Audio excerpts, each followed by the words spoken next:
Welcome back sa inyo mga guys. Ngayong araw nga ay magluluto kami ng mga panghanda ni Aa para sa kinabukasan. May birthday na kasi siya bukas mga guys. Kaya maaga pa lang ay dumating agad dito si Tito Mati saka si paring Bonbon para tulungan kami sa pagkakatay.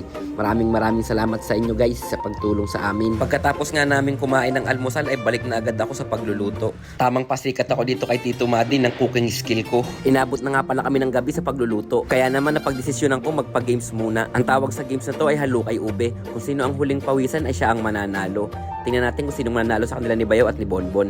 Medyo dumidilim na nga pero tuloy-tuloy pa rin kami sa pagluluto. Nagsalang na rin nga pala si Mama dito ng puto na may toppings na cheese miss with the calamansi flavor. After nga manalo ni Bonbon sa halukay ube, ay gumawa siya dito ng mga pabitin para sa games bukas ng mga bata. Kinabukasan nga ay nagising ako ng maaga at poging-pogi pa din. Bali ngayong araw na nga pala ang birthday ni Aa kaya maaga kaming gumising ni Papa. Pagising nga namin ni Papa ay start na agad ang tricycle at bumiyahe na agad kami. At nang dumating nga ako dito sa pupuntahan namin ay labis ako nagulat dahil dito lamang ako nakakita ng napakalaking musang. Grabe pala ang musang dito sa Imus, lumalaki ng sobrang laki pala. Kaya nga pala kami pumunta dito guys ay dahil kukuha kami ng baboy. Maglilitsyon kasi kami mamaya kaya sorry muna sa inyo mga kapigi, kailangan namin maglitsyon ngayong araw na to.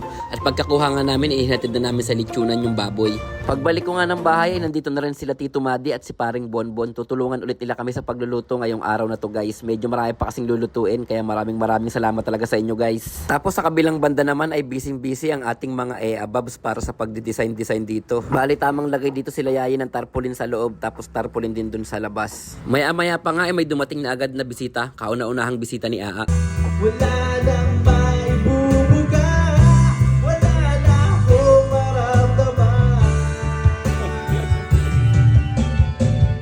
At malapit na mag-umpisa yung party kaya naman naglinis na agad ako ng aming mga pinaglutuan para mamaya wala nang nakakalat dito. Ilang taon ka na? 6. Alam mo na ba gagawin mo? Apa. Okay. Lalakasan mo ha.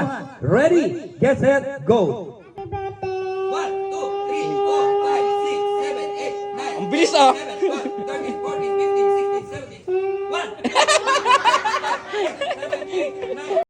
After nga kumain ng mga kids ay nag-umpisa na tong mga palaro na to para mamaya makaparood na sila ng magic ng mga clown. Medyo marami rin pumuntang mga bata.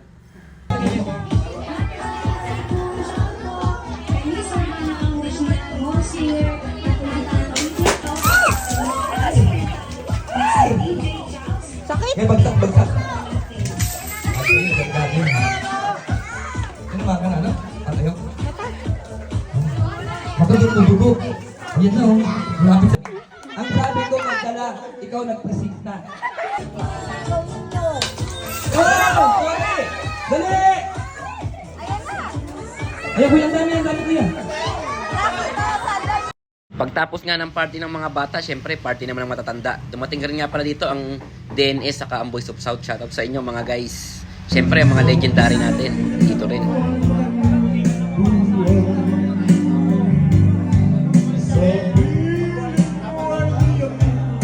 Ops, ikat muna natin yung music tayo. Baka makapiright kasi tayo eh. Bali nandito rin pala yung mga kumpare ko, mga tropang alapan. Pati sila paring Ayi nandyan din. Mga taga Bacoor, mga pinsan ko, mga chewing ko. Marami pa rin natira dito nung gabi na. Tapos kinaumagahan, syempre ang pinakaiintay ni Aa. Ang pinakaiintay pala ng mama niya. Ang bukas-bukas ng mga pera-perang mga pungsoy, ampaw-ampaw, kineme. Grabe guys, pagkagising niya ng umaga, mas excited pa siyang magbukas kaysa sa anak niya. So yun lang mga guys, no, dito ko napuputulin tong vlog na to. Maraming salamat sa lahat ng pumunta, lalong-lalo sa mga tumulong doon guys, magluto-luto guys. Alam niyo na kung sino-sino kayo. Maraming salamat sa inyo guys. I love you all guys. Bye!